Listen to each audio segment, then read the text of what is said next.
kenalin ke kalian tentang hewan purba kesayangan aku, yaitu Mimi, ataupun biasa disebut juga dengan belangkas dan horseshoe crab.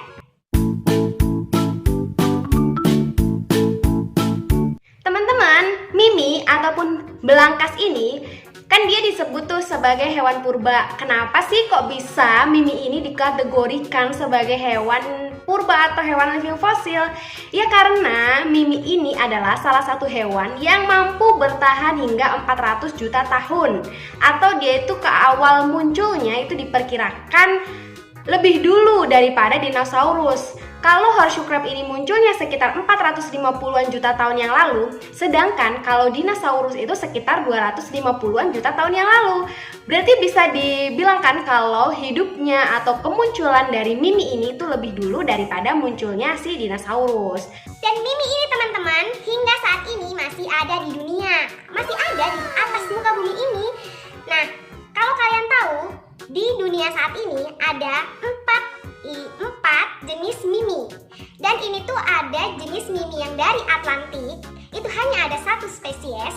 Dan ada 3 jenis Mimi yang termasuk dalam Mimi Asia ataupun Asian horseshoe crab, yang diantaranya yaitu ada Tachypleus tridentatus atau dikenal dengan Mimi 3 duri, dan Tachypleus gigas yang dikenal dengan Mimi yang mempunyai 1 duri. Jadi Tachypleus tridentatus dan Tachypleus gigas ini dia itu 1 genus tapi beda spesies. Dan ada lagi yang namanya Carcinocorpus rotundicauda atau Mimi mangrove. Nah, kenapa kok disebut sebagai Mimi mangrove? Ya karena Mimi ini memang habitatnya atau sering ditemukan di mangrove, di lumpur-lumpur lebih tepatnya. Dan yang tadi aku sebut sebagai Mimi Atlantik atau Atlantic horseshoe crab yaitu adalah Limulus polyphemus. Limulus polyphemus ini teman-teman gak bakal bisa kita temuin di Indonesia karena dia hanya ada di daerah Atlantik Utara. Dari ketiga jenis Mimi yang ada di Asia, Indonesia teman-teman itu punya ketiga-tiganya. Dan ketiga jenis ini bisa kita temukan di daerah Balikpapan. Maksudnya tuh ketiga jenis dalam satu habitat atau dalam satu daerah gitu. Kita bisa temukan di Balikpapan. Ada 3-tiganya. Tapi kalau misalnya di daerah sekitar utara Jawa atau di daerah Pantura itu biasanya yang banyak ditemukan adalah hanya 2 jenis, yaitu jenis Tachypleus gigas dan jenis Mimi mangrove atau Carcinocorpus rotundicauda. Dan kalau Tachypleus tridentatus yang Mimi 3 duri itu memang persebarannya atau daerahnya itu hanya di daerah-daerah tertentu saja. Teman-teman, perlu diketahui bahwa Mimi ini adalah benar-benar hewan yang mempunyai darahnya itu warna biru, beda dengan darah kita yang punya darah warna merah. Jadi kalau misalnya kalian mau mengambil darah Mimi, nanti kalian bakal tahu tuh kalau dan membuktikan sendiri kalau Mimi ini memang benar-benar punya darahnya itu warna biru. Nah, kenapa sih kok Mimi ini mempunyai darah warna biru? Nah, teman-teman, kalau kalian itu belajar nih tentang biologi, kan kita sebagai manusia mempunyai darah berwarna merah karena darah kita itu kan mengandung hemoglobin, dan hemoglobin itu ada zat besinya. Nah, kalau si Mimi ini dia warnanya itu biru karena dia mempunyai kandungan di darahnya adalah hemosianin. Dan hemosianin itu nggak mempunyai zat besi, tapi dia mempunyai zat Cu atau tembaga.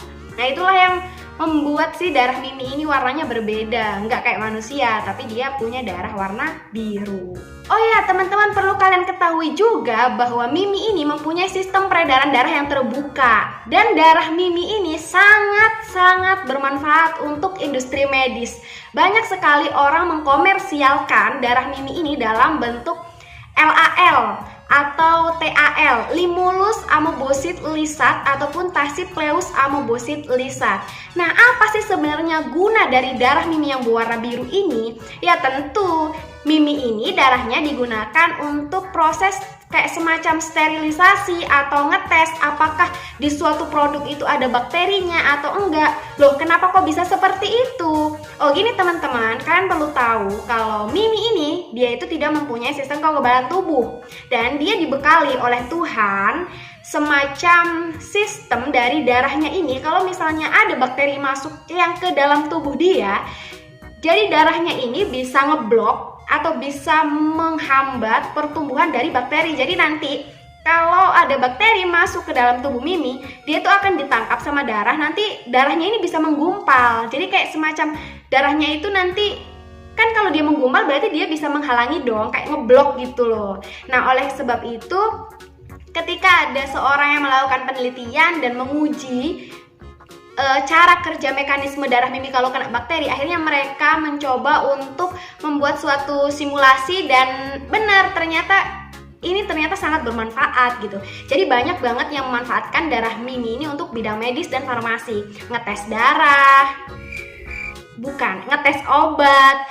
Terus abis itu juga digunakan untuk kayak proses sterilisasi alat, apakah alat ini bisa udah digunakan atau enggak, alat medis ya.